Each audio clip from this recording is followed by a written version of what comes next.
Para os clássicos, para os inovadores, para toda a família, para um só. Para os que se esforçam, para quem se refresca, para os que amam praia, para os que amam serra, para os que vão e os que voltam, para quem curte academia, para quem quer opção, para quem quer sair do comum, para os solteiros, para os casais, para os filhos, para os que pensam no futuro dos filhos, para quem bebe da fruta, para quem bebe da nuvem, para os brasileiros de todo lugar, para todos.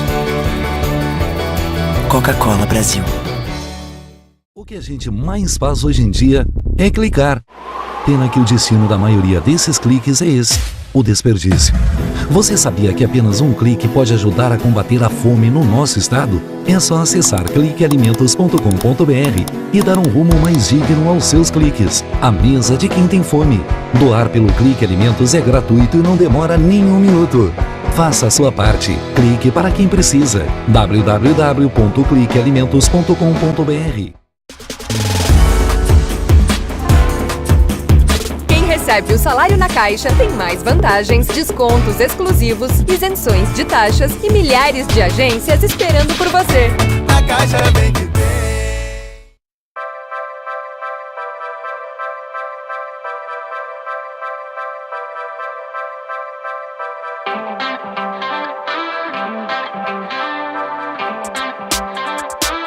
Estamos de volta com o programa Norte em Ação. Vamos quadro Entrevistas Especiais. Com grande satisfação, estamos recebendo novamente dentro do programa a Marjane Lewis, ela que é fonoaudióloga da Amplisom e participa hoje conosco para falar, sobre questões auditivas e principalmente hoje para dar uma conotação especial entre a diferença entre surdez e perda auditiva. Tudo bom? Oi, tudo bem? Prazer estar aqui novamente. A satisfação é nossa, com certeza, ainda mais para falar de saúde e para falar do bem-estar, que a pessoa ouvir bem-estar, atenta às coisas que é tão fundamental e, por vezes, um detalhe, que pode mudar e imprimir qualidade de vida a essa pessoa. Com certeza. E nesse sentido, evidentemente, como eu coloquei aqui, Marjane, eu gostaria de iniciarmos falando sobre essa diferença importante, surdez e perda auditiva. Tá, assim, a perda auditiva é uma diminuição da capacidade auditiva, ou seja, o som ele é produzido na mesma intensidade, só que a pessoa percebe num volume mais baixo, diferente da surdez, que é uma incapacidade de ouvir. A pessoa não consegue, independente do volume que é produzido o som, a pessoa não consegue captar, tá? E as pessoas falam, fulano é surdo, ou tá... Não, nem todo mundo é surdo, às vezes é só uma deficiência, uma dificuldade. É que nem a gente pode comparar ao cego com deficiente visual. As pessoas usam óculos para corrigir uma deficiência visual. E o aparelho vai fazer a mesma situação, ele vai corrigir uma dificuldade auditiva. Não, realmente é bom a gente poder conotar bem essas diferenças, porque evidentemente que a pessoa que está lá do outro lado, às vezes até com um pouco de dificuldade de ouvir, e ela não percebe essa situação. E para identificar isso, como identificar essas questões assim, de surdez, aliás, de perda auditiva? De perda auditiva. Porque isso, de fato, é algo que acaba incomodando e as pessoas às vezes nem percebem. E há uma diferença também entre o adulto e a criança. Como se pode perceber isso? Sim. Quais são os sintomas? Assim, no Brasil, para vocês terem uma ideia, as pessoas demoram até 7 anos para procurar ajuda depois de constatado uma perda auditiva, tá? No adulto, os principais sintomas: ouvir e não entender, tá? Pedir para que as pessoas repitam com mais frequência, dificuldade em assistir televisão, ouvir rádio, toda hora está aumentando o volume, dificuldade de falar ao telefone, pessoas que apresentam zumbido também, normalmente está associado à perda auditiva, achar que os outros estão falando mais baixo, cochichando, fulaninho fala mais baixo. Não, isso já é um sintoma de que a tua capacidade auditiva já está diminuída. Nas crianças, existe até, eu já falei outra vez, o teste da orelhinha, que ele é feito a partir de 48 horas de vida, que já consegue detectar uma perda auditiva infantil.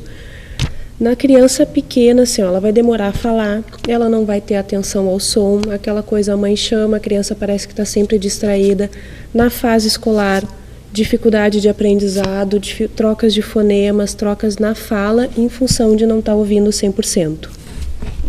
São detalhes importantes que a gente realmente gosta de frisar bem, porque, na verdade, às vezes a criança, por um detalhe, está lá prestando atenção na aula, mas não está ouvindo.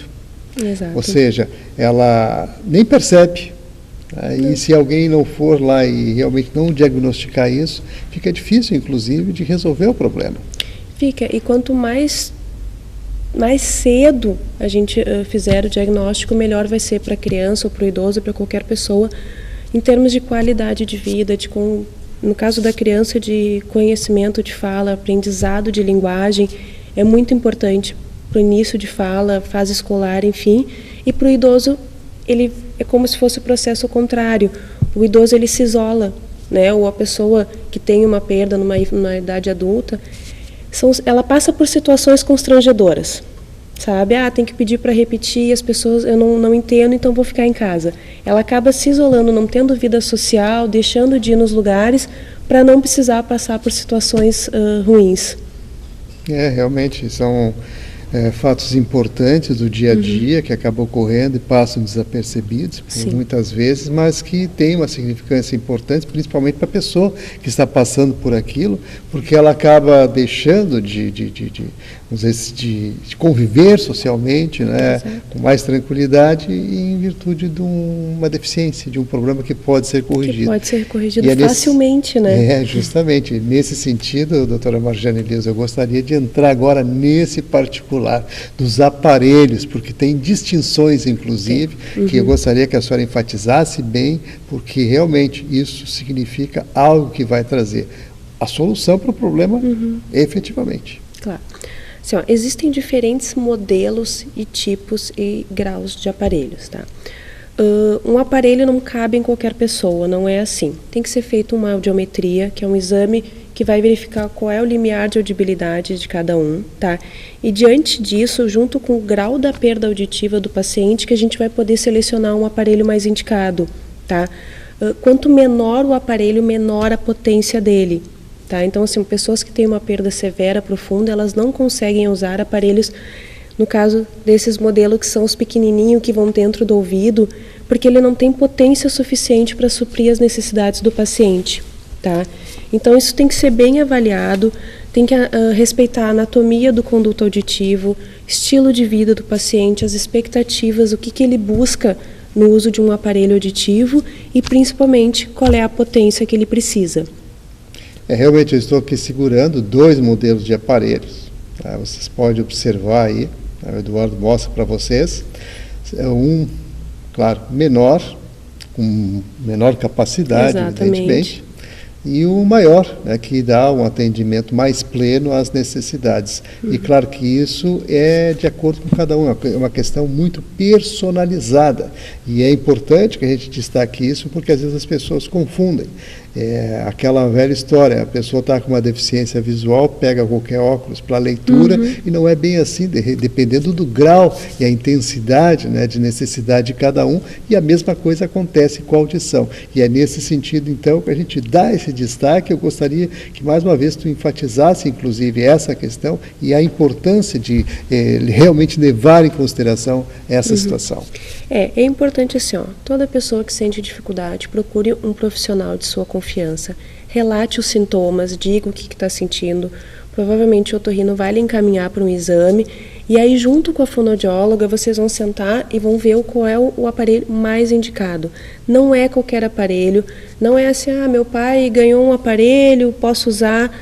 Os aparelhos são únicos, cada um é específico para cada tipo de perda auditiva, para cada grau de perda auditivo. Ele é confeccionado para a pessoa e para as necessidades daquela pessoa. Ele não pode ser emprestado, ele não pode pegar de alguém.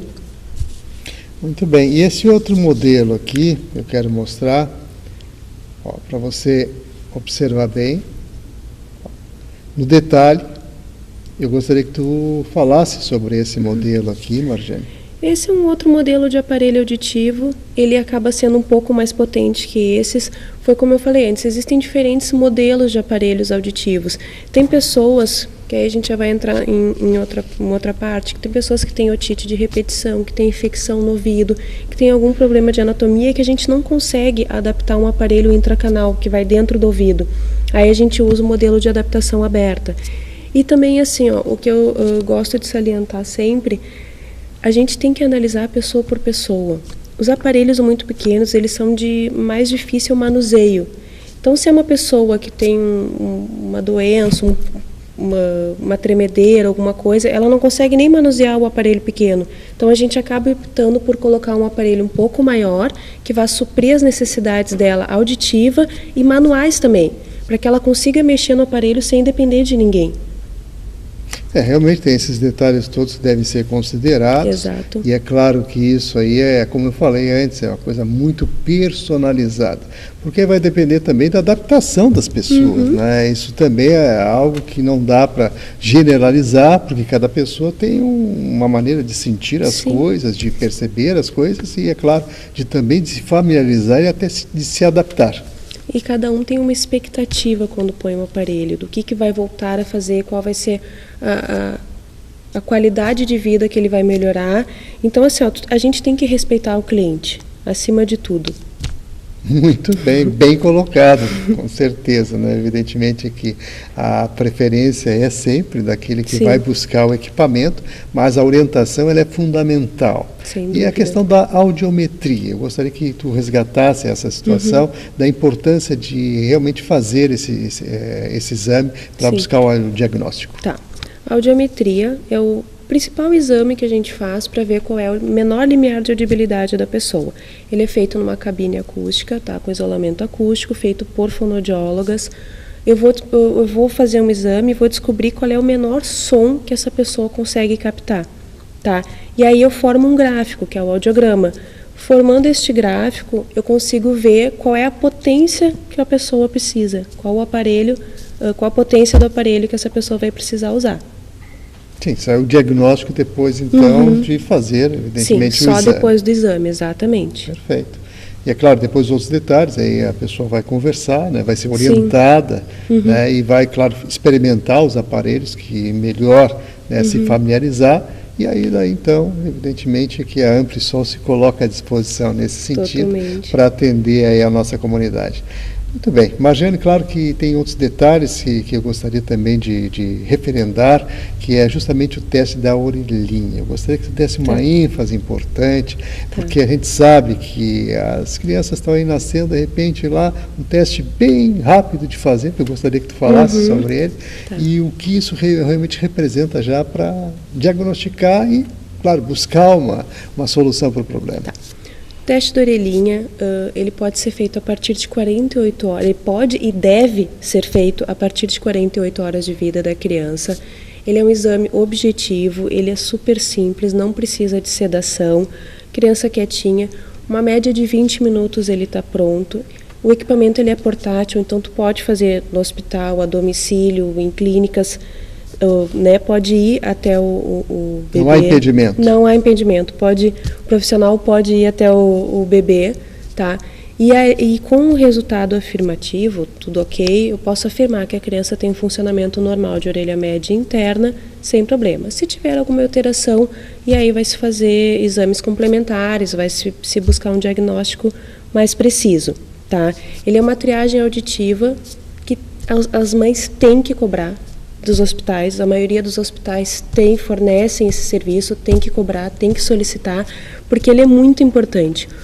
O diagnóstico de surdez no Brasil ele é muito tardio, ele vai depois dos 4 anos de idade, tá? E isso para uma criança já é um tempo perdido muito grande, assim, já vai ter dificuldade de fala, vai ter dificuldade de aprendizado em função de não estar ouvindo bem. E aos 6 meses a gente já pode protetizar uma criança. Então, assim, ó, tô fazendo um diagnóstico precoce, com 6 meses a gente consegue colocar um aparelho no bebê e ele vai ter uma vida normal.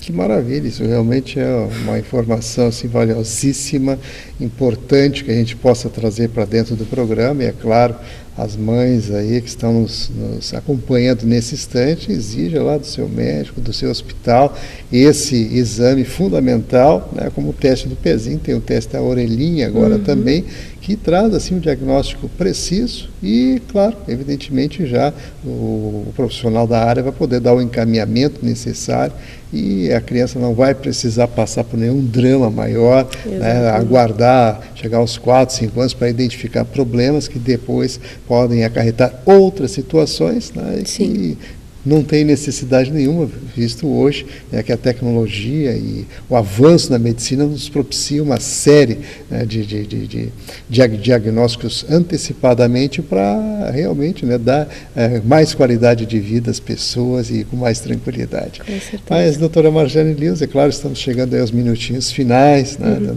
da nossa entrevista aqui. É uma grata satisfação recebê-la mais uma vez para falar, como eu digo, sempre de saúde, de criança, dos cuidados necessários, e claro que a audição é fundamental para a gente poder realmente interagir com as coisas todas, né? Claro que todos os sentidos são fundamentais e importantes, mas a audição, ela tem a base da uma comunicação, base, né? A base da comunicação fundamental. E nesse aspecto, então, eu gostaria que tu dirigisse aí ao público que está nos acompanhando nesse instante e, claro, fizesse as tuas considerações finais. Tá. Então, as mães exijam o teste da orelhinha, tá? Procurem, fiquem atentas se seus filhos apresentam dificuldade de entender, parecem desatentos, façam um exame auditivo, busquem um diagnóstico, tá? O pessoal de mais idade que já ouviu a vida inteira e que agora está com dificuldade, não deixe a perda auditiva limitar a sua vida, tá? Busque ajuda, busque um profissional de sua confiança, faça um exame, teste um aparelho, vença o preconceito, que ainda existe bastante. Hoje em dia tem aparelhos super discretos também e vão melhorar muito a qualidade de vida do usuário. Muito bem, dicas aqui, doutora Marjane Lewis, né, claro. Agradecemos mais uma vez aí pela sua participação.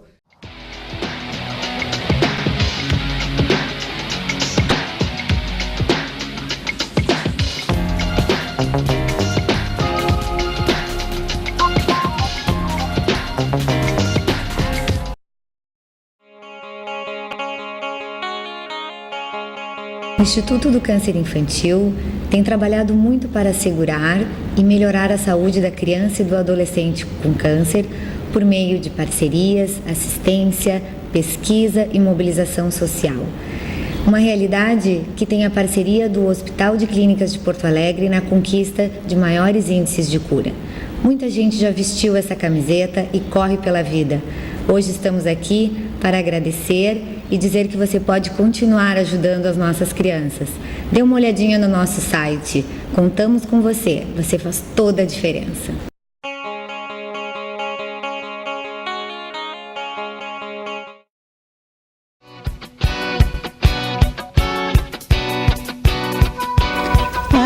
A Associação Rio-Grandense de Apoio ao Diabético tem como missão educar em diabetes, pois acreditamos que é preciso conhecer para controlar. Por isso, se o diabetes de alguma forma tocou você, venha nos procurar.